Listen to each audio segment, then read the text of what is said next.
Hi, Keisha Pettit, the Action Advocate here. Today's quick tip for you is to set up a decision-making matrix. If you are a leader, an entrepreneur, or a creative, you are constantly faced with decisions that you must make. And sometimes we can go back and forth and not even make a decision at all, or the opportunity passes. And so having a decision-making matrix gives you a quick way to make a decision, okay? And so I'm going to tell you what steps you need to take to create a decision-making matrix, and then how to use that decision-making matrix to make decisions. The first thing you need to know is that a decision-making matrix will help you with large decisions. So things like, should I move to a new country? Should I look for a new job? Should I get married? Should I get divorced? Very large decisions. But it also helps with very small decisions. So should I buy these new shoes? Should I attend this networking event? Should I go to this conference? Large or small, this will help. The first step and the basis for having a decision-making matrix is to have taken the life goal areas and prioritize them. There are 8 life goal areas that I recommend that you prioritize. And you can find these in my Success Action Planner that is available in the link in my bio. It's a free downloadable, so go get that there. But I'll tell you right here and now what these 8 life goal areas are. Now, I'm giving them to you in an order, but there is no particular order that you should follow. The whole point is that you will take these and you will put them in the order of priority to you, which is most important.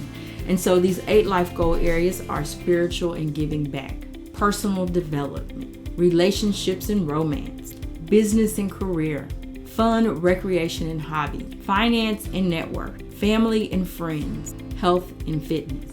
Take those 8 and determine what's most important to you.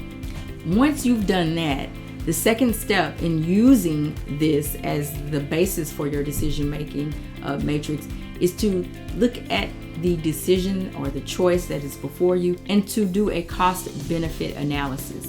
Understand what this choice or decision is going to cost you and what it is going to benefit you. Is it going to cost you time, money? Is it going to cost you relationships? Or will it benefit you time, money, or relationships? What is that? Once you have that answer, then you go back up to your priorities. Does those results align with the priorities that you've set for yourself? You have your answer. Yes, you should, or no, you shouldn't. Now, there are times when you've done the analysis and it tells you, no, you shouldn't, or yes, you should, but you want to do the opposite thing, and you do the opposite thing.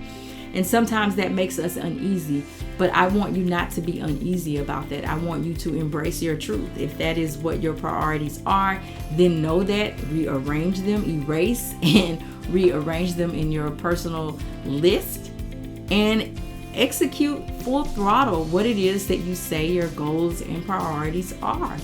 These will change over time. Life leads us into different paths, and these change over time, and it's okay. There's no right or wrong. There is your way, and that's the way that you should execute. So that's what I wanted to share with you about creating a very simple decision-making matrix. Get into it. Get it done. And remember, knowledge without action is useless. So let's be about action. Bye for now.